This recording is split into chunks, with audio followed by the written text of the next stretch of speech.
Hello students, last lecture में हमने quantum numbers पढ़ा था और आज के लेक्चर में हम लॉज ऑफ इलेक्ट्रॉनिक कॉन्फ़िगरेशन देखने वाले हैं।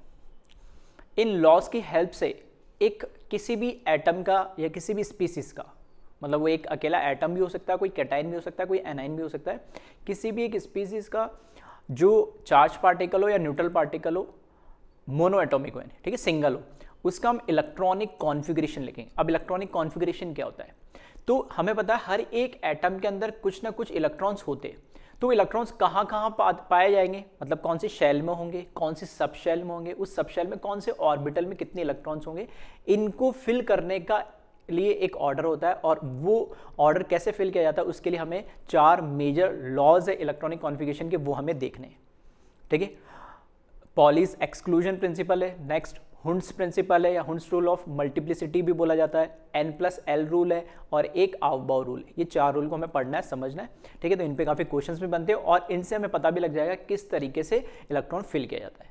ठीक है, चलिए उससे पहले हम स्टार्ट करते हैं, क्योंकि लास्ट लेक्चर हमने क्वांटम नंबर पढ़ा था। तो क्वांटम नंबर में हमने देखा था कि एक तो ऑर्बिट हम जिसको शेल बोलते हैं और एक ऑर्बिटल, जैसे S में एक ही ऑर्बिटल होता है, P में 3 ऑर्बिटल, Px, Py, Pz, इसी तरीके से D में 5 ऑर्बिटल। तो ये ऑर्बिट और ऑर्बिटल में बेसिक डिफरेंस क्या है स्कूल पॉइंट ऑफ व्यू से, और थोड़ी सी अपने कंफ्यूजन को दूर करने के लिए, ठीक है, थोड़े पॉइंट्स हैं, इनको हम देख लेते हैं पहले। तो ऑर्बिट जिसको हम शेल भी बोलते हैं, ठीक है, या एनर्जी लेवल भी बोलते हैं, इसका मतलब क्या है?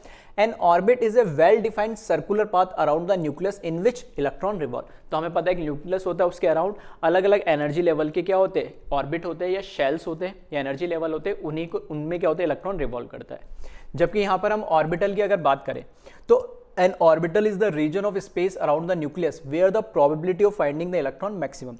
तो अब ये तो मुझे पता लग गया कि उसमें रिवॉल्व करते हैं। अब रिवॉल्व करते समय भी एक स्पेसिफिक रीजन में अगर मैं बात करूं, यहाँ पे कहाँ इलेक्ट्रॉन मिलेगा, तो वो कोई 2D तो है नहीं, वो एक स्पेस के अंदर है। तो उस पर्टिकुलर स्फेरिकल फॉर्म में कहीं ना कहीं घूम रहा होगा, या फिर वो डंबल शेप में उस एरिया में घूम रहा होगा, या डबल डंबल में शेप में घूम रहा होगा। तो वो स्पेसिफाइड रीजन जो हमें बताता है जहाँ इलेक्ट्रॉन होने की मैक्सिमम पॉसिबिलिटी, उसे हम क्या बोलते हैं, ऑर्बिटल बोलते हैं। क्लियर है? तो ऑर्बिट तो सर्कुलर जो हमारे एनर्जी लेवल है उनको बोलते हैं हम, ठीक है, स्फेरिकल या सर्कुलर कैसे बोला। और जो उस पूरा जो हमारा सर्कुलर पाथ है उसके अंदर स्पेसिफिक अलग अलग ऑर्बिटल्स होते हैं SPDF, उनको हम क्या बोलते हैं, ऑर्बिटल्स बोलते हैं। यहाँ होने की पॉसिबिलिटी सबसे ज्यादा है। ठीक है, तो ये जो ऑर्बिटल है ये कहाँ से, श्रोडिंगर वेव इक्वेशन से डेराइव हुआ था।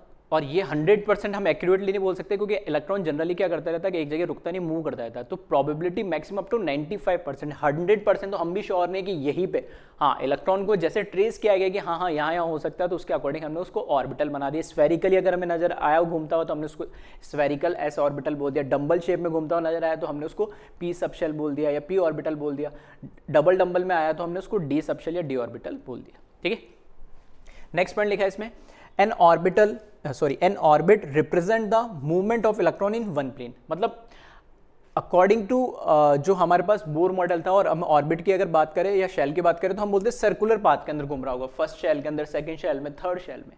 जबकि जो ऑर्बिटल होता है वो हमें क्या रिप्रेजेंट करता है, इलेक्ट्रॉन का मूवमेंट रिप्रेजेंट करता है 3 डायमेंशनल स्पेस में। क्योंकि जितने भी ऑर्बिटल्स हमने देखे, स्फेरिकल हो, डंबल शेप हो, डबल डंबल शेल हो, ये किसके अंदर, 3D के अंदर हमने बात करी। ठीक है, ये दूसरा मेजर डिफरेंस है। चलिए कॉपी करें इसको, वीडियो पॉज करके।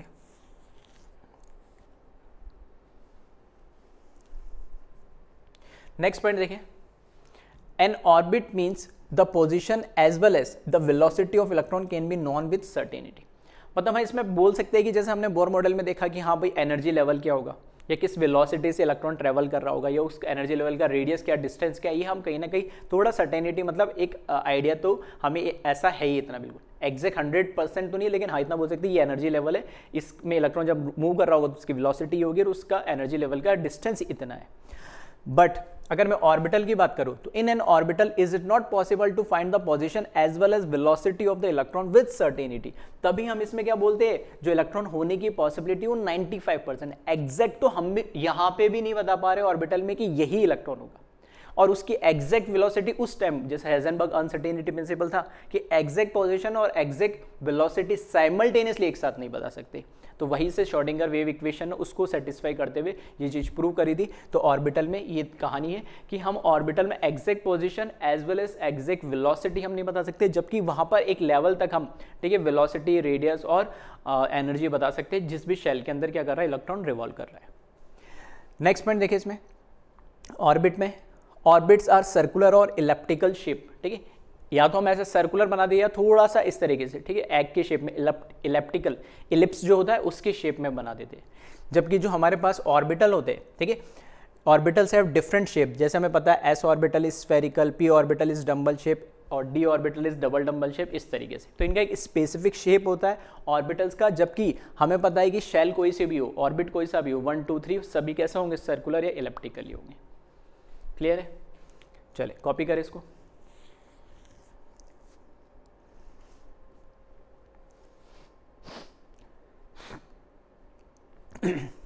नेक्स्ट पॉइंट देखिए इसमें, orbits do not have directional character. भाई ऑर्बिट तो हमें बस ये बता रहा है सर्कुलर या स्फेरिकल, अब इसमें कोई डायरेक्शन की बात ही नहीं, उस न्यूक्लियस से किसी भी डायरेक्शन में चल जाओ, इतने ही रेडियस पे आपको इलेक्ट्रॉन होने की वहाँ पे सर्कुलर पाथ मिल जाएगा आपको, वो तो कोई डायरेक्शन फिक्स नहीं।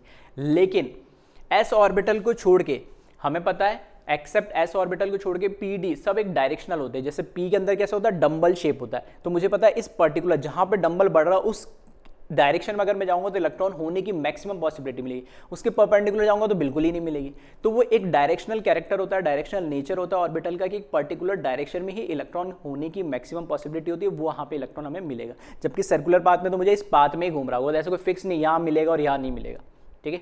तो इसको नॉन डायरेक्शनल बोलते हैं, जबकि डायरेक्शनल होता है एक्सेप्ट एस ऑर्बिटल। क्यों? क्योंकि एस की हम बात कर चुके हैं, वो स्फेरिकल है, वो भी अब स्फेरिकल है तो किसी भी डायरेक्शन में चल जाओ सब जगह सेम ही मिलेगी आपको।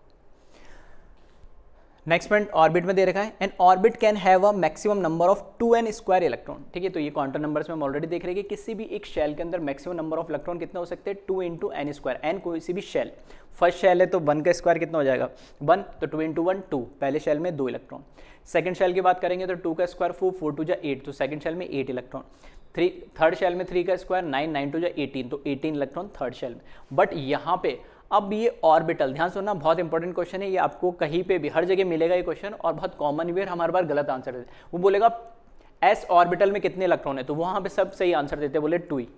बोले पी ऑर्बिटल में मैक्सिमम इलेक्ट्रॉन कितने जा सकते हैं, तो पी ऑर्बिटल की बात करी तो ऑर्बिटल एक होगा डब्बा, मतलब या तो पी एक्स वाई वाला डब्बा या पी वाई वाला डब्बा या पी जेड। हाँ, पी सबशेल में कितने इलेक्ट्रॉन जा सकते हैं, तो पी सबशेल में मैक्सिमम 6 इलेक्ट्रॉन जा सकते हैं। लेकिन अगर पी ऑर्बिटल की बात करें तो एक डब्बा कोई से भी हो, पी एक्स हो, पी वाई हो, पी जेड, उस एक डब्बे को, उस एक ऑर्बिटल के अंदर मैक्सिमम 2 ही इलेक्ट्रॉन हो सकते हैं। ये हम क्वांटम नंबर में बात कर चुके। इसी तरीके से डी का 5 उसमें क्या होते हैं, ऑर्बिटल होते हैं डी सबशेल में। डी सबशेल में मैक्सिमम 10 इलेक्ट्रॉन जा सकते हैं, लेकिन उसमें किसी भी एक पर्टिकुलर ऑर्बिटल की अब बात मैं करूं, डी एक्स वाई हो या D X square minus Y square हो, उन सभी के अंदर मैक्सिमम 2 इलेक्ट्रॉन जा सकते हैं। तो ऑर्बिटल उसने बोल दिया, और कोई से भी सबशेल का ऑर्बिटल बोल दिया उसने, एफ जी एच, कोई से भी सबशेल का एक ऑर्बिटल में मैक्सिमम इलेक्ट्रॉन कितने जाएंगे, तो वो होंगे 2, ठीक है। तो वही लिखा, N orbital can accommodate a maximum only of 2 electrons. चलिए कॉपी करें इसको वीडियो पॉज करके।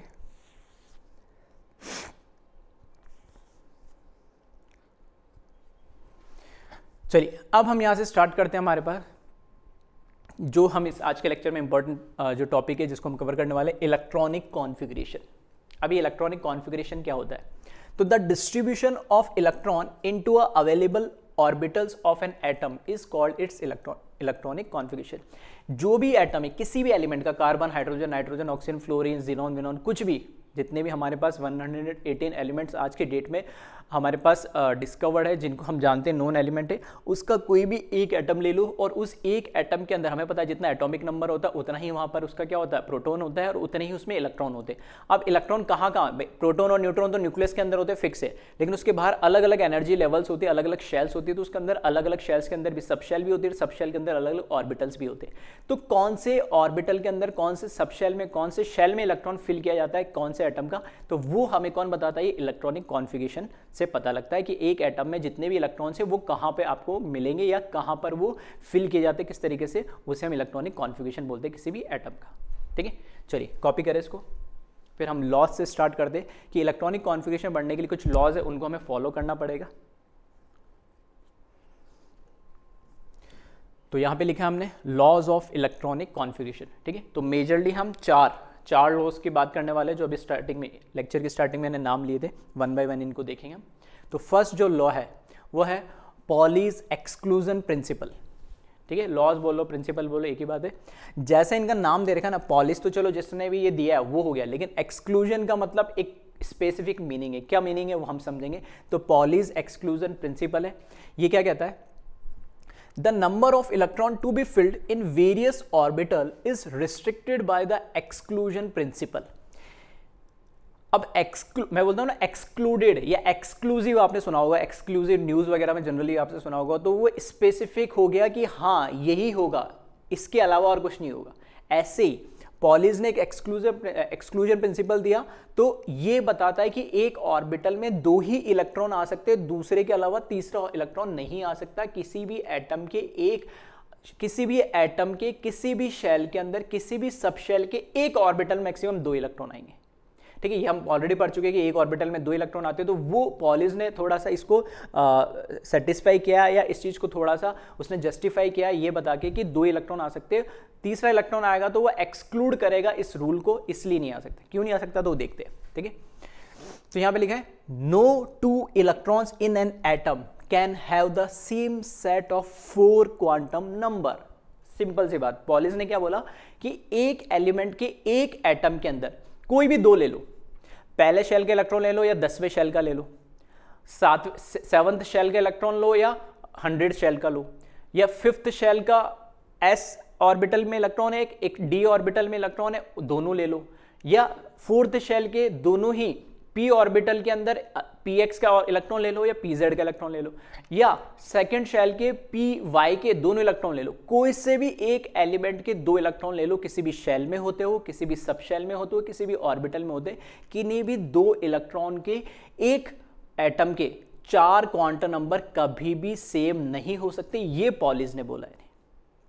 तो एक्सक्लूसिव हो गया कि एक एलिमेंट के एक एटम के किसी भी दो इलेक्ट्रॉन के 4 क्वांटम नंबर तो कभी भी सेम नहीं हो सकते। अब 4 क्वांटम नंबर क्या है, n, l, m, s, principal quantum number, azimuthal quantum number, magnetic quantum number और 4th स्पिन क्वांटम नंबर। कैसे है तो उसको एक छोटे से एग्जांपल से भी हम समझेंगे। तो ये पॉलीज ने बोला कि 4 क्वांटम नंबर किसी भी एक एटम के दो इलेक्ट्रॉन का कभी भी सेम नहीं हो सकता। Only 2 electrons may exist in the same orbital and these electrons must have opposite spin। अब 4 क्वांटम नंबर, 3 क्वांटम नंबर तो किसी के लिए भी सेम हो सकते हैं। एक एलिमेंट के अंदर दो इलेक्ट्रॉन के 3 क्वांटम नंबर तो सेम हो सकते हैं, लेकिन 4th सेम नहीं हो सकते। सब सेम कर दे हम कि जैसे मैंने बात कर दी 3rd शेल के अंदर है, तो दो इलेक्ट्रॉन की बात करें, दोनों 3rd शेल के अंदर है, तो n सेम हो गया। मैंने बोला वो चलो p ऑर्बिटल में, तो उसके लिए l की वैल्यू होगी 1, वो भी सेम हो गया। फिर मैंने बोला m की वैल्यू क्या होगी, -1, 0, +1, तो मान लो m उसमें pz के अंदर है, तो m की वैल्यू भी 0, वो भी सेम होगी। लेकिन जब उस एक ऑर्बिटल में जब दो इलेक्ट्रॉन आ गए, तो उन दोनों की स्पिन तो कभी सेम नहीं हो सकती। दोनों की स्पिन क्या होनी चाहिए, अपोजिट होनी चाहिए। दोनों की स्पिन अपोजिट होगी तभी वो एक दूसरे के साथ म्यूचुअली अट्रैक्ट होंगे एज ए बार मैग्नेट और स्टेबल होंगे। ये ऑलरेडी हम लास्ट लेक्चर क्वांटम नंबर में समझ चुके। तो एक ऑर्बिटल में दो इलेक्ट्रॉन की स्पिन कभी भी सेम नहीं हो सकती, वो तो अलग होगी। ठीक है, तो वो चीज ये एक्सप्लेन कर रहा है। नेक्स्ट पॉइंट लिखा है, this means that the two electron can have the same value of 3 quantum number, that is n, l, m, m, but it should possess opposite spin, that is +12 for one electron and the other electron should have -12। तो जैसा भी बता रहा हूं कि 3 तो same हो सकते हैं, लेकिन चौथा क्वांटम नंबर जो स्पिन है वो तो अलग अलग होना ही पड़ेगा। ठीक है, चलिए अब एक ऑर्बिटल में 3 इलेक्ट्रॉन क्यों नहीं हो सकते, उसकी भी हम बात कर लेते हैं। इसको आप कॉपी करें, एक एग्जांपल से हम उसको समझते हैं। ठीक है,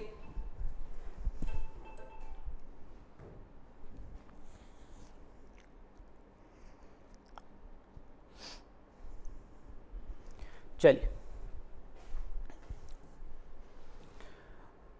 एग्जांपल लिया मैंने हीलियम। ठीक है, हीलियम का एटॉमिक नंबर होता है 2। तो 2 इलेक्ट्रॉन होंगे और सबसे पहला शेल फर्स्ट शेल होता है, फर्स्ट शेल में एक ही सब शेल होता है s, और s सब शेल में एक ही ऑर्बिटल होता है 1, है ना।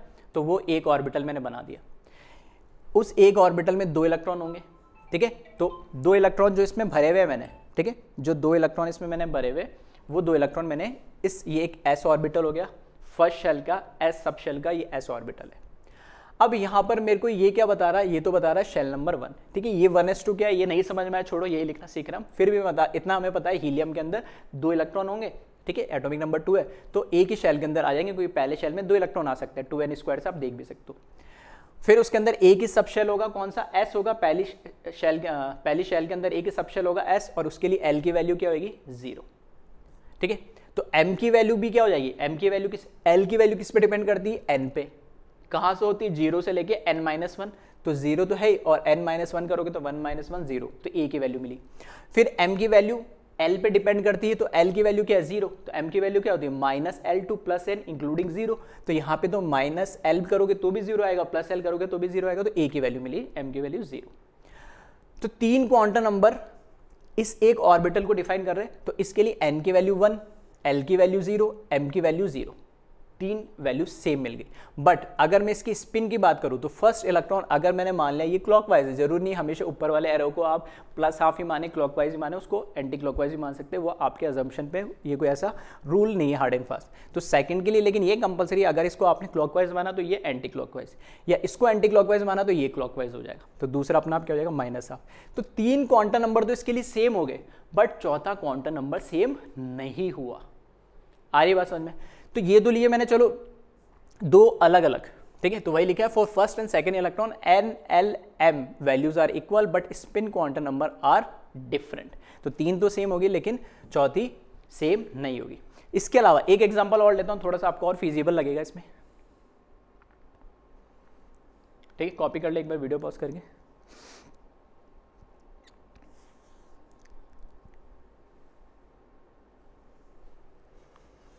चलिए अब इसमें देखना,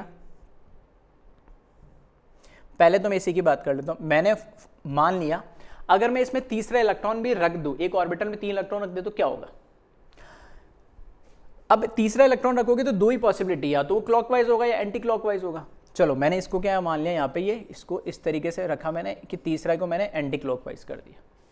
तीसरे को अगर मैंने एंटी क्लॉकवाइज कर दिया तो देखना इसमें एस की वैल्यू, इसकी एस की वैल्यू क्या हो जाएगी, इसकी एस की वैल्यू क्या हो जाएगी, -½ हो जाएगी। अब मैंने बोला पॉलिस का जो ये रूल है, प्रिंसिपल, इसने बोला कि एक एलिमेंट के, एक एटम के 2 इलेक्ट्रॉन के 4 क्वांटम नंबर सेम नहीं हो सकते। तो इसके लिए भी n की वैल्यू 1 होगी, l की वैल्यू इसके लिए 0, m की वैल्यू भी 0, लेकिन ये भी -½ है, ये भी -½ तो चारों क्वांटम नंबर की वैल्यू क्या आ गई, सेम आ गई। तो ये पॉसिबल ही नहीं है, इसलिए तीसरा इलेक्ट्रॉन नहीं आ सकता है। आ रही बात समझ में, इसलिए तीसरा इलेक्ट्रॉन नहीं आ सकता है, क्योंकि जैसे ही तीसरा इलेक्ट्रॉन इसमें डालोगे ऑर्बिटल के अंदर, उसके दोनों, उसमें से, यानी मैंने तीसरा इलेक्ट्रॉन डालते हैं उसमें से 2 इलेक्ट्रॉन ऐसे हो जाएंगे जिसके चारों क्वांटम नंबर सेम हो जाएंगे, जबकि पॉलिस ने बोला ऐसा पॉसिबल नहीं है। दूसरी बात, ये तो एक ही ऑर्बिटल के लिए, चलो मैं अलग अलग ऑर्बिटल के लेता हूं, तो एक एग्जांपल और लेते हैं अपन, एक एग्जांपल ले लेते हैं हम लिथियम का ले लेते हैं, है ना। तो लिथियम का हमें पता है एटॉमिक नंबर क्या है, हाइड्रोजन हीलियम लिथियम 3 होता है इसका एटॉमिक नंबर, 3 इलेक्ट्रॉन फिल करने हैं। तो लिथियम के अंदर जब 3 इलेक्ट्रॉन फिल करोगे तो 1s2 और 2s1, पहले शेल के s ऑर्बिटल में, दूसरे शेल के s ऑर्बिटल में, पहले वाले में तो 2 इलेक्ट्रॉन आ जाएंगे, दूसरे वाले में बनाए। अब आप यहाँ से पिक कर लो, ये मैंने बनाया फर्स्ट शेल का, ये बनाया मैंने सेकंड शेल का, ठीक है, ऑर्बिटल बना रहा हूँ मैं बस। ये है मेरे पास 1s ऑर्बिटल, ये है मेरे पास 2s ऑर्बिटल, इसके अंदर मैंने रख दिए 2 इलेक्ट्रॉन, इसमें तो है ये 2 इलेक्ट्रॉन और इसमें मैंने रख दिया ये 1 इलेक्ट्रॉन, ठीक है। अब इन दोनों के तो स्पिन अलग अलग है, तो बाकी सब चीज़ सेम हो गई है, ठीक है, बट यहाँ पर इन दोनों के स्पिन अलग है। अब मैं क्या कर रहा हूँ कि भाई एक ऑर्बिटल की क्यों ले रहे हो सर, 2 अलग अलग ऑर्बिटल के ले लो, 2 अलग अलग शेल के ले लो, तो कोई दिक्कत नहीं, अपन 2 अलग अलग के लेके देख लेते हैं। तो एक फॉर एग्जाम्पल मैंने ये ले लिया और एक ये ले लिया जिसकी स्पिन भी सेम है ना। तो इसमें अब आप देखना क्वांटम नंबर की वैल्यूज़, क्वांटम नंबर की वैल्यूज़ में लिखूंगा तो n की वैल्यू, यहाँ पर देखना n की वैल्यू कौन से शेल के अंदर है, फर्स्ट शेल के अंदर तो 1 लिखा, यहाँ पर n की वैल्यू देखना कौन से शेल में, सेकंड तो मैंने लिखा 2, ठीक है। फिर l की वैल्यू यहाँ पर क्या आएगी, अगर मैंने 1 रखा है तो s के लिए l की वैल्यू क्या आएगी 0, और यहाँ पे भी s ऑर्बिटल है तो l की वैल्यू यहाँ पर क्या आएगी, यहाँ पे भी 0। m की वैल्यू भी यहाँ पर क्या आ जाएगी 0 और m की वैल्यू भी यहाँ पर क्या आ जाएगी 0। और स्पिन दोनों में आपको दिख रहा है, ये भी क्लॉकवाइज प्लस हाफ मैंने अगर मान लिया तो ये भी स्पिन क्या होगा, क्लॉकवाइज प्लस हाफ हो जाएगा।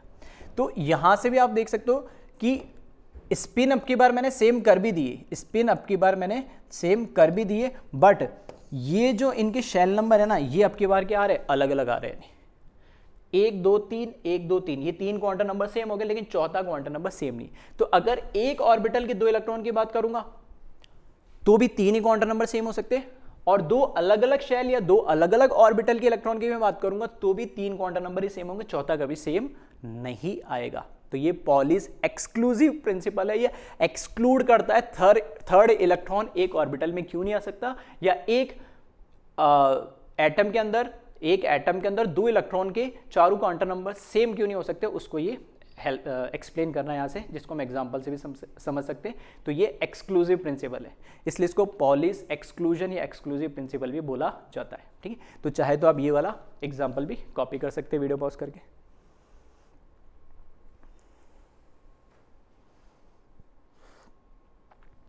चलिए फिर बढ़ते हैं हम आगे। सेकेंड लॉ या सेकेंड प्रिंसिपल है Hund's rule of maximum multiplicity. Hund's again उसका नाम है, रूल उसने बोल ही दिया। फिर से जैसे वहां एक्सक्लूसिव था वैसे यहाँ मैक्सिमम मल्टीप्लिसिटी, मल्टीप्लिसिटी का भी एक मीनिंग है, क्या मीनिंग है उसको भी अभी हम समझते हैं। ठीक है, तो सेकंड रूल या सेकंड लॉ है हमारा हुंड्स रूल।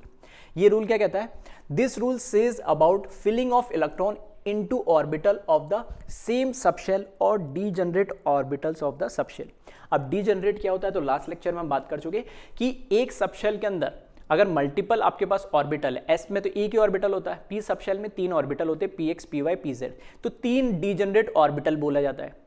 डी के अंदर 5 क्या होते हैं हमारे पास, डी सबशेल में 5 ऑर्बिटल होते हैं, D X Y Y Z Z X X square minus Y square D Z square, तो 5 डीजनरेट। डीजनरेट का मतलब होता है जिनकी एनर्जी क्या हो, सेम हो, तो वो डीजनरेट ऑर्बिटल्स कहलाते हैं। तो जब भी हम इलेक्ट्रॉन फिल करेंगे तो मान लो जिसके अंदर एक से ज्यादा ऑर्बिटल है किसी सबशेल में, तो इलेक्ट्रॉन फिल करते समय उसके लिए एक रूल है कि कौन से ऑर्बिटल में इलेक्ट्रॉन भरे, या पहले एक को पूरा 2 भर दे या फिर उसको एक एक करके भरे, उसके लिए रूल है, तो वो बताता है हुंड्स।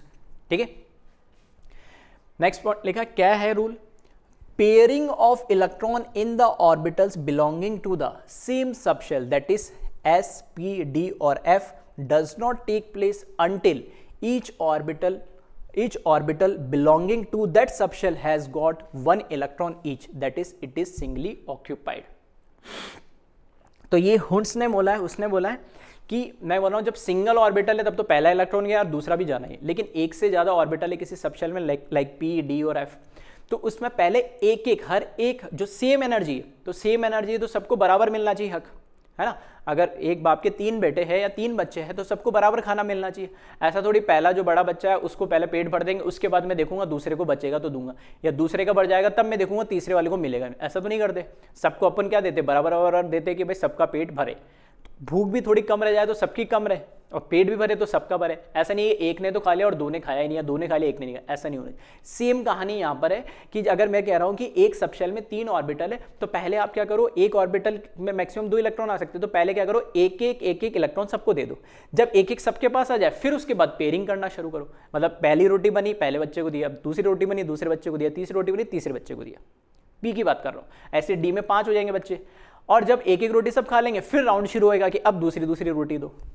आ रही बस समझ में, थोड़ा सा बस उसको एक्सप्लेन करने की। चलिए, तो ये हुंड्स ने बोला है कि ऐसा ही होना चाहिए कि पहले उसने बोला क्या, इसको बोलते हैं एक एक इलेक्ट्रॉन आता है तो उसको बोलते हैं हाफ फिल्ड या सिंगली ऑक्यूपाइड, और जब पेयरिंग हो जाती है 2 इलेक्ट्रॉन आते हैं तो उसको पेयर बोलते हैं, या पेयर्ड या फुलफिल्ड भी बोला जाता है।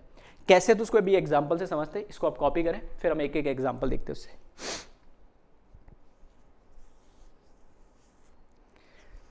ठीक है, तो पेयरिंग तब तक नहीं हो सकती जब तक कि पहले एक एक इलेक्ट्रॉन ना आ जाए। ठीक है, तो पी सब लेवल की हम बात कर रहे हैं, क्योंकि एस में तो एक ही होगा, तो पहला इलेक्ट्रॉन आया अब दूसरा भी उसी में आना है। अब कहाँ से दिक्कत शुरू होती है, हमें पी से शुरू हो जाती है, क्योंकि पी से ऊपर सब में एक से ज्यादा ऑर्बिटल है। तो हमें पता है पी सब शेल के अंदर, सब लेवल या सब शेल के अंदर 3 ऑर्बिटल होते हैं, P X P Y P Z. तो एम की वैल्यू क्या होगी, -1 0 +1, तो कुछ भी लिख दो कहीं पे भी, लेकिन मैंने तीनों वैल्यू लिखी। तो पहला इलेक्ट्रॉन मैंने मान लिया इसके अंदर आया, ये मान लो इसको पी एक्स है, ठीक है, एक इलेक्ट्रॉन आ गया। अब दूसरा इलेक्ट्रॉन जब फिल करना है तो दूसरा इलेक्ट्रॉन जब मैं फिल करूंगा तो दूसरा इलेक्ट्रॉन किसका अंदर आएगा, दूसरे ऑर्बिटल के अंदर आएगा जो खाली है, दूसरा बच्चा जो बैठा है। पहले वाले को ऐसा नहीं पहली रोटी भी इसको दी और दूसरी भी इसको दे दी, नहीं, पहली रोटी इसको दी तो ये इसकी रोटी हो गई, अब दूसरी रोटी इसको देनी अगले वाले ऑर्बिटल को या अगले बच्चे को, तो ये हुआ सेकेंड इलेक्ट्रॉन आएगा तो इसको मिला। अब जब तीसरा इलेक्ट्रॉन आ जाएगा, ठीक है, जब थर्ड इलेक्ट्रॉन आएगा तो थर्ड इलेक्ट्रॉन आएगा तो पहले वाले को मिल चुकी है, सेकंड वाले को मिल चुकी है, थर्ड वाले को फिर आपको दोगे। अब 3 इसके बच्चे थे, तीनों को एक एक रोटी मिल गई। अब जब चौथी रोटी बनेगी तो फिर वापस से अब किसको दे दो, पहले वाले को दे दो। अब ऐसा फिर से कोई हार्ड एंड फास्ट रूल नहीं है, बस हमें लिखने में थोड़ा सा कन्वीनियंट होता है, इसलिए हम यही से स्टार्ट करते हैं। देखो पहली बात तो क्या हमेशा इस m इक्वल्स टू m-1 में ही इलेक्ट्रॉन आएगा पहला, ऐसा कोई हार्ड एंड फास्ट रूल नहीं। ये इलेक्ट्रॉन पहला इसमें भी दे सकता था, ये इलेक्ट्रॉन पहला इसमें भी दे सकता था। 3 बच्चे, अब किसी को भी दे दो, एक एक रोटी देनी है। अब ऐसा कुछ नहीं है पहले बड़ा बच्चा है तो उसको दूंगा या पहले सबसे छोटा बच्चा है उसको, किसी को भी दे दो, कोई फर्क नहीं पड़ता है। तो पहला इलेक्ट्रॉन इसमें भी आ सकता था, इसमें भी आ सकता था, इसमें भी आ सकता है, वो कोई फर्क नहीं पड़ता है। हाँ, किसी में भी आ जाओ, लेकिन जब पहला इलेक्ट्रॉन जिसमें भी आया उससे अगले जो 2 खाली उसमें से किसी को दे दो, फिर जब वो भी बढ़ जाए तो जो खाली फिर उसमें दे दो। जब तीनों में एक एक इलेक्ट्रॉन आ जाए तो अब चौथा इलेक्ट्रॉन, क्योंकि एक ऑर्बिटल में 2 इलेक्ट्रॉन आ सकते हैं तो चौथा इलेक्ट्रॉन आएगा तो अब तीनों में से फिर से कहीं पे भी जा सकता है। फिर से ऐसा कोई रूल नहीं है कि पहला सबसे पहले इसमें आया तो चौथा भी इसमें दो, ऐसा कोई रूल नहीं है, ठीक है। चौथा इसमें भी दे सकते, इसमें भी दे सकते, इसमें भी दे सकते, ठीक है। तो ये एक एक इलेक्ट्रॉन जब आ जाता है, सिंगली ऑक्यूपाइड हो जाए सारे ऑर्बिटल्स एक सबशेल के, उसके बाद हम पेयरिंग मतलब एक के साथ दूसरा ऑर्बिटल उसके साथ फिल कर देंगे, ठीक है। तो half filled with third electron, एक सबशेल के जितने भी ऑर्बिटल है 3, 5, 7, जब सब में एक एक इलेक्ट्रॉन आ जाता है तो हम उसको बोलते हैं हाफ फिल्ड। और जब पूरा कंप्लीटली सब में 2-2 इलेक्ट्रॉन आ जाए, मैक्सिमम पॉसिबिलिटी आए, तो हम उसको बोलते हैं फुल फिल्ड, ठीक है। नाम ध्यान रखना है, काफ़ी आपको यूज आएंगे, स्टेबिलिटी वगैरह एक्सप्लेन करेंगे इससे, और पीरियोडिक में और बॉन्डिंग में काफ़ी काम आएगा आपका, ठीक है। तो ये filling in P sub level follows Hund rule of maximum multiplicity. अब यहाँ से समझना मल्टीप्लिसिटी का मतलब क्या है, यहाँ पे थोड़ा सा मैं एक बार आपको समझा देता हूँ इसको भी। देखो, एक हमें पता है कि इन सबकी डायरेक्शन दूसरी है ना, मैक्सिमम मल्टीप्लिसिटी। अब बोल रहे कि ये भी तो हो सकता है, चलो एक है ना, अच्छी बात क्या है कि मैंने बोला ये इसको मैंने मान लिया, चलो भले एंटी क्लॉकवाइज मान लो, कोई दिक्कत नहीं। अगर एक आपने एंटी क्लॉकवाइज रखा है तो बाकी सबको भी एंटी क्लॉकवाइज रखना पड़ेगा, और अगर पहले को क्लॉकवाइज रखा तो बाकी सबको भी क्लॉकवाइज रखना पड़ेगा, ठीक है। ध्यान सुनना क्या बोल रहा हूँ, अगर पहला इलेक्ट्रॉन आपने क्लॉकवाइज, मैंने मान लिया ये ऊपर एरो क्लॉकवाइज है, जनरली हम मान लेते हैं, ठीक है, कोई ऐसा कोई हार्ड एंड फास्ट रूल नहीं है, लेकिन अगर मैंने मान लिया ये क्लॉकवाइज है तो बाकी सब भी देखना क्लॉकवाइज है तीनों। अगर ये पहला एंटी क्लॉकवाइज होता है, इसका एरो नीचे होता है, तो बाकी सबका भी एरो नीचे होना चाहिए था, उसको बोलते हैं सेम स्पिन। अब ऐसा तो नहीं सिंगली ऑक्यूपाइड तो होना चाहिए, लेकिन ये ऐसा ये नहीं होना चाहिए कि मैंने बोला यहाँ पर 1, 2 और ये 3, तो इसमें मैंने बोला पहला इलेक्ट्रॉन मैंने क्या करा, इसमें भर दिया, कोई दिक्कत नहीं, तीनों में से किसी को भी भर सकते हैं। लेकिन अब जब दूसरा इलेक्ट्रॉन भर रहा हूं तो मैंने इसको ऐसे भर दिया, ये फिर गलत हो गया। सेम स्पिन होनी चाहिए, अगर ये क्लॉकवाइज है तो ये भी क्लॉकवाइज, अगर ये एंटी क्लॉकवाइज है तो ये भी एंटी क्लॉकवाइज, ठीक है। ये क्या हो जाता है, गलत हो जाता है, ठीक है। क्यों गलत हो जाता है, क्योंकि रूल लिखा है मैक्सिमम मल्टीप्लिसिटी होना चाहिए। अब मैक्सिमम मल्टीप्लिसिटी क्या है सर, तो कुछ भी मान लो आप, कुछ भी मान लो, मतलब से क्या है कि मैंने मान लिया ये क्लॉकवाइज है, तो क्लॉकवाइज के लिए हमें पता है स्पिन, ठीक है, स्पिन जो मैग्नेटिक मूवमेंट होता है वो हम क्या लिखते हैं, प्लस हाफ। तो इसके लिए मैंने क्या लिखा, प्लस हाफ। दूसरा भी सेम होगा तो इसके लिए भी क्या लिखेंगे, प्लस हाफ, और इसके लिए भी, तीसरे के लिए भी क्या लिखेंगे हम, प्लस हाफ, ठीक है। ये क्लॉकवाइज है तो प्लस हाफ मान लिया, तो ये भी प्लस हाफ होगा, ये भी प्लस हाफ होगा, सबको ऐड करोगे तो क्या आएगा, प्लस हाफ के मल्टीपल में मिलेगा, यानी 3 × 1/2, दैट मीन्स 3/2, 0.5, 0.5, 0.5, 1.5 या 3/2। तो ये मैक्सिमम वैल्यू मिलनी चाहिए मुझे। अगर मैं ऐसा ले लेता तो इसके लिए देखना, ये तो होता प्लस हाफ और ये क्या होता माइनस हाफ, तो प्लस और माइनस ऐड करता तो क्या आता अल्टीमेटली 0, तो मल्टीप्लिसिटी तो कम होगी, जबकि हमने बोला मल्टीप्लिसिटी मैक्सिमम होनी चाहिए। अब मल्टीप्लिसिटी क्या है कि एक इलेक्ट्रॉन की एक स्पिन होती है, या तो प्लस हाफ या माइनस हाफ, तो या तो सारे माइनस वाले हो, ठीक है, मैग्नीट्यूड देखते हैं, या प्लस वाले हो तो भी कोई दिक्कत नहीं, लेकिन सब एक प्लस होगा एक माइनस होगा, तो ऐड करके तो क्या आएगा, वो 0 या कुछ वैल्यू कम हो जाएगी, ठीक है। अगर मैंने एक इलेक्ट्रॉन यहाँ रख दिया, एक इलेक्ट्रॉन, अब एक तीसरी पॉसिबिलिटी कुछ भी हो सकती थी, क्लॉकवाइज भी हो सकती थी, एंटी क्लॉकवाइज भी, मैंने मान लिया क्लॉकवाइज है, क्लॉकवाइज है तो इसके लिए क्या आ जाएगा, ये भी प्लस हाफ हो जाएगा, ठीक है, प्लस हाफ हो जाएगा।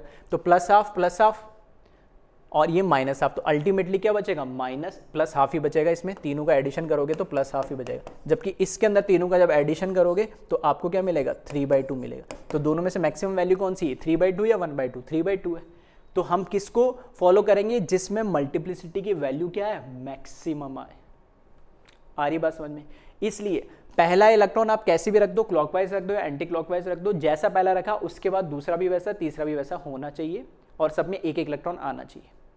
अगर मान लो मैं एक ही के अंदर दोनों इलेक्ट्रॉन भर देता तो क्या होता, ये भी यहीं पे देख लेते हैं। ठीक है, फॉर एग्जांपल ये पहला इलेक्ट्रॉन इसमें आया है ना, पहला इलेक्ट्रॉन इसमें आया और मैं इसी के अंदर इलेक्ट्रॉन रख दो। बोला सर आप बार बार बोल रहे हो कि नहीं रख सकते, क्यों नहीं रख सकता। अगर मैंने इसी के अंदर दूसरा इलेक्ट्रॉन रख दिया, ये आ गया दूसरा इलेक्ट्रॉन, अब इनकी मल्टीप्लिसिटी के ऐड कर लो आप, तो पहला इलेक्ट्रॉन कोई भी एक तो प्लस हाफ तो हो गई है ना, कोई भी एक तो प्लस हाफ तो हो गई, तो 1/2, एंड दूसरा अपने आप को कौन सा होगा, माइनस हाफ होगा, और दोनों को फिर से ऐड करोगे तो क्या आएगा, 0 होगा। फिर से मल्टीप्लिसिटी हमारी क्या होगी, कम होगी। जबकि दो अलग अलग ऑर्बिटल में इलेक्ट्रॉन होते हैं और सेम स्पिन में होते, तो मल्टीप्लिसिटी हाफ प्लस हाफ कितनी होती है, 1 हो जाती है। आ रही बात समझ में। तो मैक्सिमम मल्टीप्लिसिटी का मतलब क्या है कि जो मल्टीप्लिसिटी स्पिन सबका ऐड करोगे तो उसकी मैक्सिमम वैल्यू आनी चाहिए, तो इसको बोलते हैं हुंस रूल ऑफ मैक्सिमम मल्टीप्लिसिटी। तो ये हमें बताता है कि किसी भी एक सबशेल के अंदर जहां पे मल्टीपल ऑर्बिटल्स है, उसके अंदर जब इलेक्ट्रॉन हम फिल करते तो पहले एक एक इलेक्ट्रॉन सब ऑर्बिटल में आएंगे, लेकिन ध्यान रखना वो भी सेम स्पिन। सेम स्पिन मतलब पहला क्लॉकवाइज है तो सारे क्लॉकवाइज, या पहला एंटी क्लॉकवाइज है तो सारे एंटी क्लॉकवाइज। जब वो सिंगली ऑक्यूपाइड हो जाते हैं सारे ऑर्बिटल, उसके बाद हम उनकी पेयरिंग स्टार्ट करते हैं। तो पेयरिंग करने से तो सर वो मल्टीप्लिसिटी कम हो जाएगी, तो हो जाएगी वो अलग बात है, लेकिन इनिशियली तो हम कोशिश करते हैं कि मल्टीप्लिसिटी क्या रहे, मैक्सिमम रहे। क्लियर है, चले तो इसको कॉपी करें।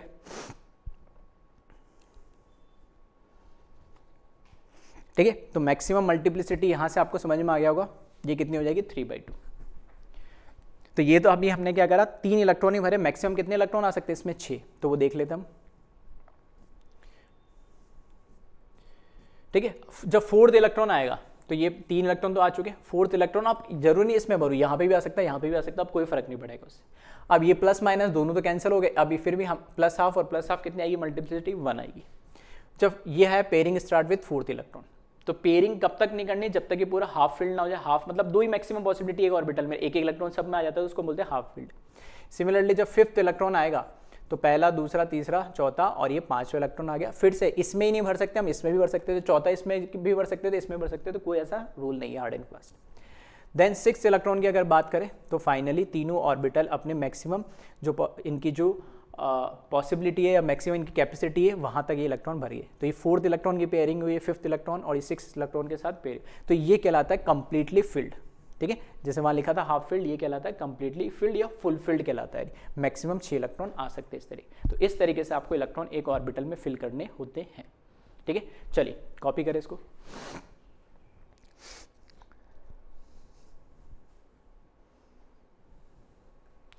फिर देखिए इसी तरीके से डी सबशेल या डी के लिए हम देख लेते, तो यहाँ पे फिर से डी के अंदर 5, 1 2 3 4 5 होते हैं, तो उनके लिए -2 -1 0 1 +2 कैसे भी लिख लो, कोई फर्क नहीं पड़ता है किसी भी ऑर्डर में। पहला इलेक्ट्रॉन आ गया, ठीक है, जब दूसरा इलेक्ट्रॉन आएगा तो दूसरे ऑर्बिटल में आएगा विथ सेम स्पिन। इसी तरीके से जब तीसरा इलेक्ट्रॉन आएगा तो वो भी सेम स्पिन के साथ आएगा, चौथा इलेक्ट्रॉन आएगा तो वो भी सेम स्पिन के साथ आएगा, और 5वां इलेक्ट्रॉन आएगा तो वो भी सेम स्पिन के। सब में एक एक इलेक्ट्रॉन पहले भर जाएंगे।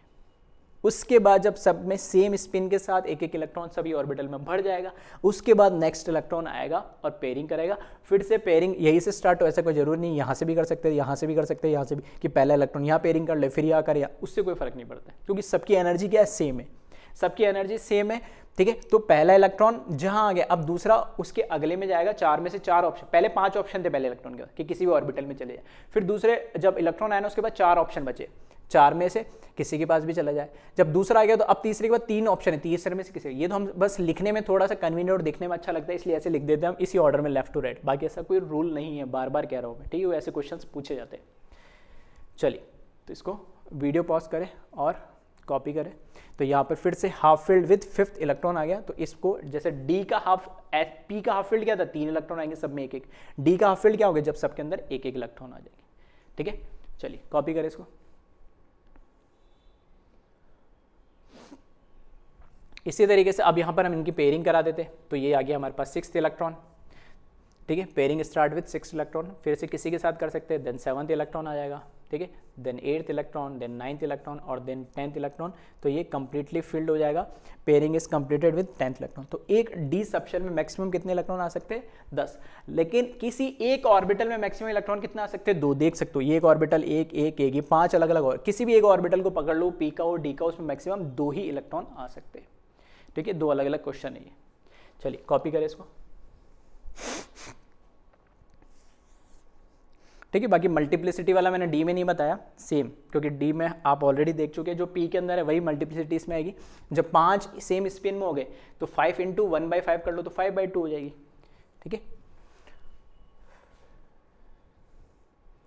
चलिए ये हमने अब, ठीक है, इसको थोड़ा सा हम एक स्टेबिलिटी एनर्जी होती है उसमें, एक्सचेंज एनर्जी, पेयरिंग एनर्जी भी है, तो उसको थोड़ा नेक्स्ट लेक्चर में लूंगा, ठीक है। उससे इलेक्ट्रॉनिक कॉन्फ़िगरेशन को थोड़ा सा एक्सप्लेन करते हैं। फिर भी ऐसा क्यों होता है? नेचर में देखो हर चीज़ आती है सिमेट्री, सिमेट्री नेचर की खास बात है। सिमेट्री होगी तो नेचर में अपना आप वो चीज़ स्टेबल होनी चाहिए। तो आप जब सेम स्पिन के साथ एक एक इलेक्ट्रॉन सब में बढ़ते हो तो एक सिमेट्री नजर आती है, और उस सिमेट्री से स्टेबिलिटी बढ़ती है किसी भी एटम की। इस वजह से सेम स्पिन के साथ एक एक इलेक्ट्रॉन पहले हाफ फील्ड बढ़ता है और उसके बाद पेयरिंग होती है। तो वही लिखा है यहाँ पे, सिमेट्री डिस्ट्रीब्यूशन ऑफ इलेक्ट्रॉन का रीजन है कि ऐसा क्यों होता है। It's well known fact that symmetry leads to stability. The completely filled or half filled subshell have symmetrical distribution of electron in them and are therefore more stable. Electron in the same subshell 2p, 3d, 4f, etc. have same energy. ठीक है, तो ये वही बता रहा है कि बस सिमेट्री जो हमने अभी पढ़ा है, Hund's rule of maximum multiplicity, तो उसका एक रीज़न सिमेट्री, यानी कि जब एक एक इलेक्ट्रॉन सेम स्पिन के साथ हम भरते हैं तो वहाँ से मुझे एक सिमेट्री नज़र आती है, और सिमेट्री नेचर की खास बात है, सिमेट्री से हमें स्टेबिलिटी मिलती ही मिलती है। इसको और थोड़ा सा एक्सप्लेन करेंगे, एलोब्रेट करके नेक्स्ट लेक्चर में, ठीक है। तो थोड़ा वहाँ तक वेट करिएगा। चलिए इसको कॉपी कर ले वीडियो पॉज करके।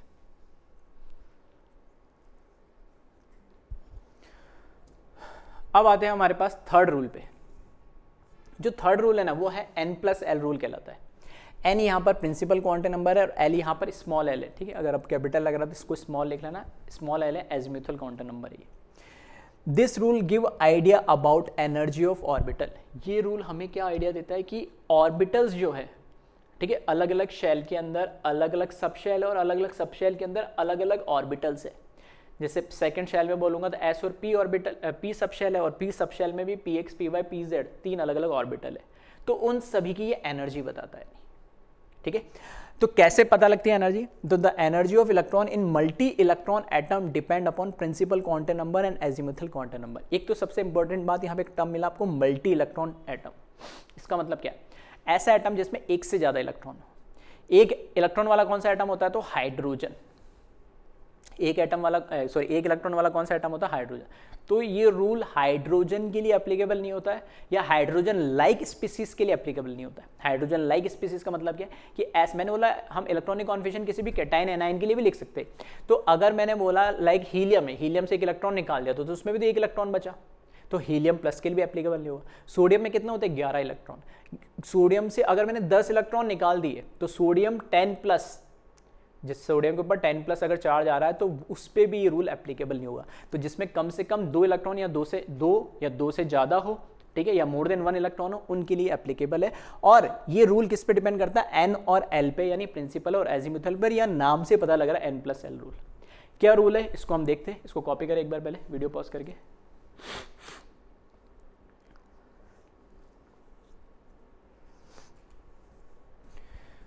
ठीक है, तो 2 सिचुएशन हो सकती है इसमें। तो केस वन हमने क्या लिया है? If n+l value is different for different orbitals, then orbitals having higher value of n+l having higher energy. मैंने बोला 2 अलग अलग ऑर्बिटल है, और 2 अलग अलग ऑर्बिटल के लिए n+l, उसकी n की वैल्यू लिख ले, l की वैल्यू लिख ले, न्यूमेरिक वैल्यू होती है इनके लिए, क्वांटम नंबर्स के लिए, दोनों का समेशन कर ले। अगर दोनों की वैल्यू, न्यूमेरिक वैल्यू अलग अलग नजर आ रही, मतलब एक के 3 नजर आ रही है, एक के 2 नजर आ रही है, 4 या 5 इस तरीके से, तब तो कोई दिक्कत ही नहीं है, ठीक है। तब है केस 1 कि दोनों के n+l की वैल्यू का समेशन करने पे दोनों न्यूमेरिक वैल्यू अलग अलग नजर आ रही हो, तब उसमें से हमें देखना है कि n+l की वैल्यू ज्यादा किसकी आ रही, जिसकी वैल्यू ज्यादा आएगी ऑब्वियसली बात है उसकी एनर्जी ज्यादा होगी उस ऑर्बिटल की, ठीक है, तो वही लिखा है if n plus L values different for different orbitals then orbital having higher value of n plus L having higher energy. तो जिसकी n प्लस एल वैल्यू का समेशन ज़्यादा आएगा उसी के लिए उसकी ऑर्बिटल की एनर्जी भी ज़्यादा हो जाएगी। तो एग्जाम्पल के लिए मैंने बोला which having higher energy among 1s and 2s। अब 1s एक अलग ऑर्बिटल है, ये फर्स्ट शेल का s सब शेल का ऑर्बिटल है, ये सेकंड शेल का s सब शेल का या s ऑर्बिटल और है। तो 1s और 2s में से बताना किसकी एनर्जी ज़्यादा है। तो आप क्या करें, 1s के लिए मुझे पता है ये क्या बताता आपको, प्रिंसिपल क्वांटम नंबर। तो इसके लिए n की वैल्यू गिवन, s क्या है हमारे पास सबशेल है और s सबशेल के लिए एजिमुथल क्वांटम नंबर मतलब l की वैल्यू क्या होती है 0। ये मैंने बोला था जैसे लास्ट लेक्चर में हमने देखा था क्वांटम नंबर में s के लिए l की वैल्यू 0, p के लिए l की वैल्यू 1, d के लिए 2, इस तरीके से। तो 1 + 0 करेंगे तो क्या आ रही है इसकी वैल्यू 1। इसी तरीके से जब मैं 2s के लिए देखूंगा तो अब n की वैल्यू कितनी होगी 2 और s के लिए l की वैल्यू तो अभी भी 0 है, तो n + n 2 + 0 कितनी हो जाएगी 2। तो इन दोनों का समेशन करेंगे तो इसकी आ रही वैल्यू 1, इसकी वैल्यू आ रही है 2। तो 1 और 2 में से ज़्यादा वैल्यू कौन सी 2। तो जिसकी वैल्यू ज़्यादा हो n + l का समेशन उसकी एनर्जी भी ज़्यादा। तो मैं अगर कंपेयर करूँ 1s और 2s में से एनर्जी किसकी ज़्यादा है तो 2s की एनर्जी ज़्यादा है। ठीक है, तो केस 1 में हमने वो लिया है कि जब दोनों का समेशन, ये नहीं बोला कि मैंने l की वैल्यू सेम होनी चाहिए n की वैल्यू, मैंने ये बोला कि दोनों का समेशन अगर अलग अलग हो, ठीक है, उनकी फाइनल वैल्यू अलग अलग है तो उनकी एनर्जी भी क्या होगी अलग अलग होगी। और एनर्जी अलग होगी तो किसकी कम या ज़्यादा होगी तो उसकी ज़्यादा होगी जिसमें n + l का समेशन ज़्यादा होगा। ठीक है, तो यहाँ पर वही लिखा है energy of 1s orbital is lower than 2s। ठीक है, 2s की एनर्जी ज़्यादा होगी। कॉपी करें इसको वीडियो पॉज करके।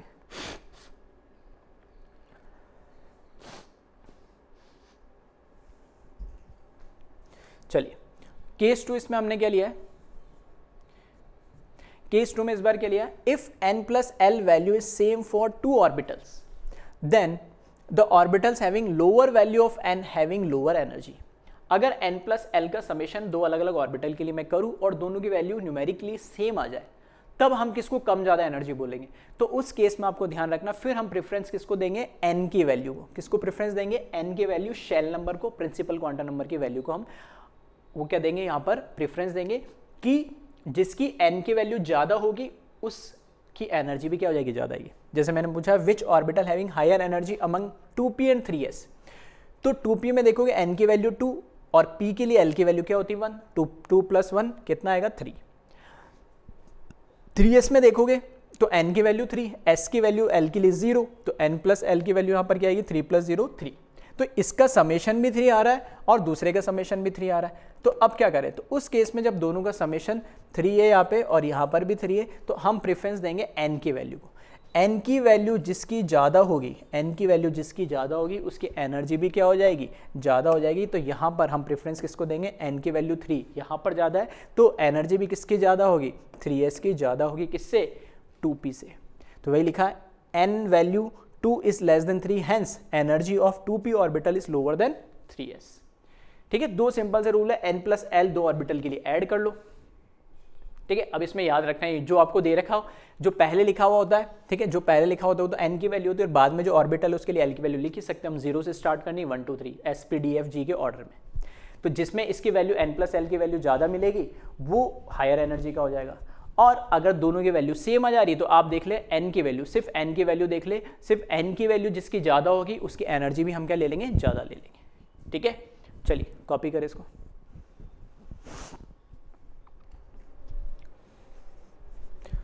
चलिए अब आगे देखते हैं हम। अब जो हमने स्टार्टिंग में मैंने बात करा था इसमें कि सिंगल इलेक्ट्रॉन सिस्टम और मल्टी इलेक्ट्रॉन सिस्टम है ना, उसकी हम बात कर लेते हैं। तो यहाँ पे दोनों पॉइंट मैंने लिख दिए। तो यहाँ अगर मैं बोलूँ n+ rule is applicable for multi electron system.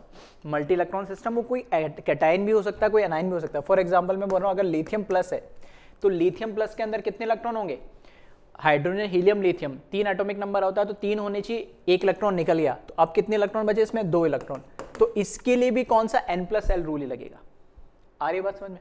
अगर मैं कह देता हूँ यहाँ पे हाइड्रोजन है और उस पर मैंने एक माइनस चार्ज लगा दिया, अब हाइड्रोजन पे कितने इलेक्ट्रॉन हो गए 2, तो ये इस पे कौन एप्लीकेबल होगा, ये वाला n+l रूल सिस्टम एप्लीकेबल होगा। आ रही बात समझ में। तो वो न्यूट्रल एटम भी हो सकता है, कोई कैटाइन भी हो सकता है, कोई एनाइन भी हो सकता है।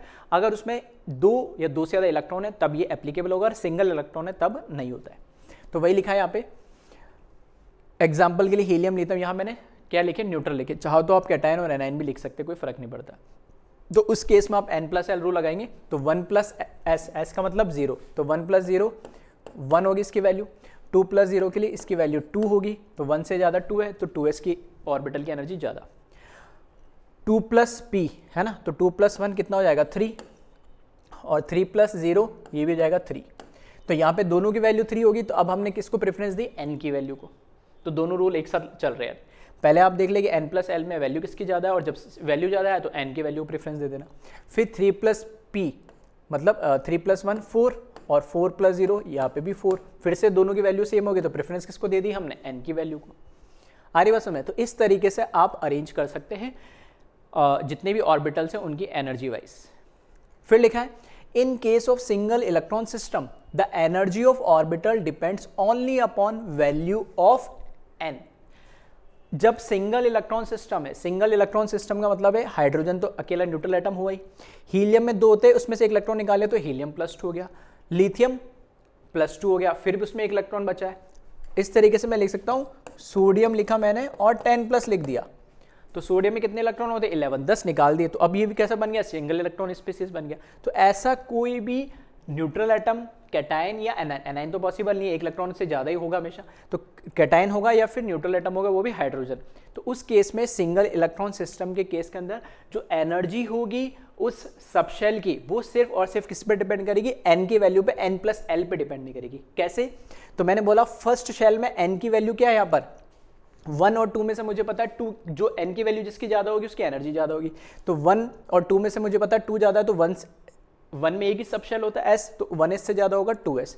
अब सेकंड शेल के अंदर 2 सब शेल आ जाती है, 2s और 2p, तो इन दोनों की एनर्जी सेम रहेगी। क्यों सेम रहेगी? क्योंकि यहाँ पर किसके अकॉर्डिंग देख रहे हैं हम, n की वैल्यू के अकॉर्डिंग। s और p से कोई लेना देना ही नहीं है, l से कोई लेना देना नहीं है, सिर्फ और सिर्फ, ठीक है, किसके लिए एप्लीकेबल होगा, ये l की वैल्यू पर एप्लीकेबल होगा, n की वैल्यू पर डिपेंड करेगा, सिर्फ n की वैल्यू हमें देखनी होती है, ठीक है। फिर थर्ड शेल में आ जाए तो 3s 3p 3d, shell number 3 है तो अब उसमें कोई सा भी सब शेल हो, सबकी एनर्जी क्या होगी, सेम होगी। ऐसे 4 शेल में 4s 4p 4d 4f इस तरीके से चलती आएगी। तो सिंगल इलेक्ट्रॉन स्पीसीज के लिए ध्यान रखना, ये क्वेश्चन में पूछा जाता है, सिंगल इलेक्ट्रॉन स्पीसीज के लिए जो ऑर्बिटल्स की एनर्जी है वो सिर्फ और सिर्फ n पे डिपेंड करती है, और मल्टी इलेक्ट्रॉन सिस्टम जो जनरली होता है, ठीक है, जिसमें हमारे पास मैंने बताई दी कैटायन, एनायन, न्यूट्रल एटम सारे आ जाते हैं। हाँ, इस तरीके का सिंगल हाइड्रोजन एटम या सिंगल इलेक्ट्रॉन वाला कोई स्पीसीज आ गया तो उस केस में यहाँ पर जो ऑर्बिटल्स की एनर्जी वो सिर्फ और सिर्फ n की वैल्यू पे, प्रिंसिपल क्वांटम नंबर पे डिपेंड करेगी। क्लियर है? चले कॉपी करें इसको।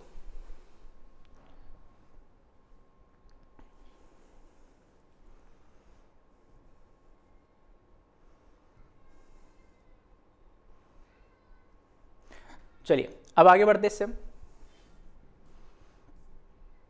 फोर्थ और फाइनल जो हमारे पास प्रिंसिपल या रूल है इलेक्ट्रॉनिक कॉन्फ़िगरेशन का वो है आउबाउ प्रिंसिपल, ठीक है। आउबाउ एक थोड़ा जर्मन वर्ड है और इसका मतलब होता है किसी भी चीज़ को बिल्ड करना है, ठीक है। बिल्ड करने से मतलब क्या है, Aufbau is a German word which means to build. To build मतलब यहाँ पे हमें कुछ बनाना है। क्या बनाना है? घर बनाना है या नहीं, हमें एक इलेक्ट्रॉनिक कॉन्फ़िगरेशन एटम का बनाना है, तो वो इंक्रीजिंग ऑर्डर ऑफ एनर्जी। अब देखना कंफ्यूजन क्या होता है, जनरली बच्चे परेशान होते हैं कि सर n+l और आउबाउ में क्या डिफरेंस है, या आउबाउ आ गया तो n+l क्यों बढ़ा। n+l रूल जो है मल्टी इलेक्ट्रॉन सिस्टम के लिए वो ऑर्बिटल्स की एनर्जी को एक्सप्लेन करता है इंक्रीजिंग ऑर्डर में, कि अगर मेरे पास 2 4 5 जितने भी ऑर्बिटल्स हैं उनकी एनर्जी का ऑर्डर क्या होगा। और आउबाउ प्रिंसिपल ये बताता है कि इलेक्ट्रॉन कैसे फिल किया जाएगा। तो ये कहता है आउबाउ रूल की किसी भी एटम के इलेक्ट्रॉन उनकी increasing order of energy of orbitals के अकॉर्डिंग फिल किया जाएगा।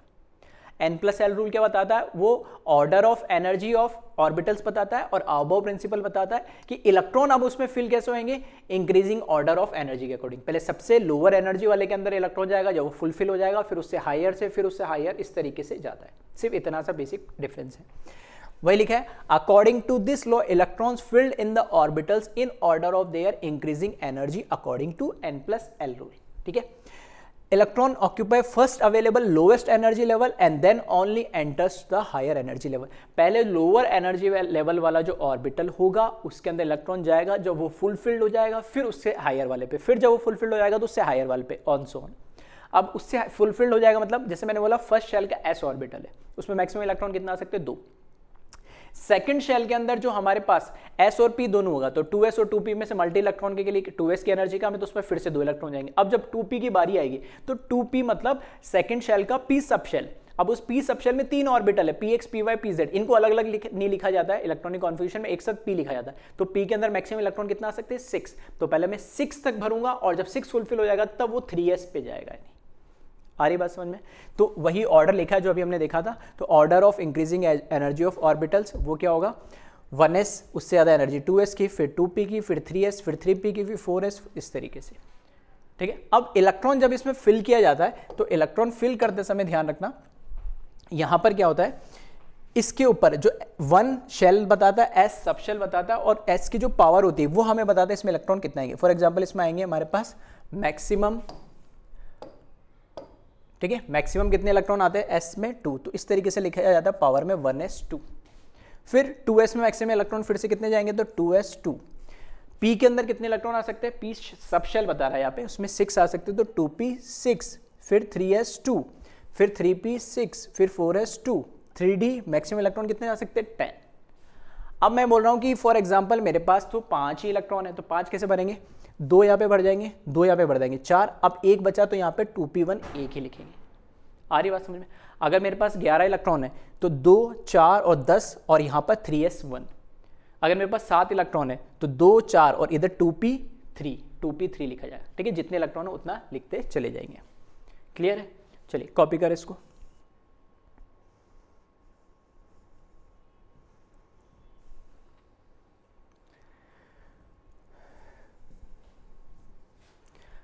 तो यहां पर क्या है, n+l के अकॉर्डिंग 2 तरीके हैं।